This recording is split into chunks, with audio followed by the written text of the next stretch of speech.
Hi there, and I'm happy to welcome you to our 5th course dedicated to leather crafting.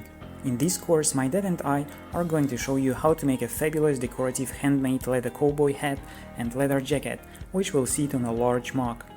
We will guide you step by step through all the stages of making this handmade leather set of hand and jacket, starting from choosing proper leather type, cutting, punching and stitching the leather, as well as various tips on leather crafting which can only be explained by an expert in this area.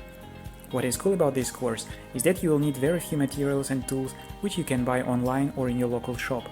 The master in this course is my dad, who has been in leatherworking business for more than 30 years. During this time, he has made thousands of leather goods, including leather shoes, bags, wallets, belts, and many other leather items. The course is very practical. You can follow us in making a similar decorative leather hat and jacket, or make your own one with a different design.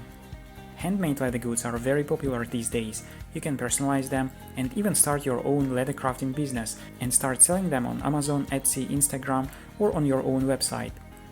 You are welcome to ask any questions you may come up with during or after the course, and we will be happy to help you. This is our 5th course on Udemy dedicated to leather crafting and how to make leather goods. In the previous courses, we learned how to make leather bracelet, leather wallet, leather bag, and even leather sandals. All courses receive very high ratings from the students. This is our 5th course, and we encourage you to join our Leather Masters community by enrolling into this course. I hope you will enjoy the class and will become a confident leather craft master. Wish you a wonderful time and see you inside the course.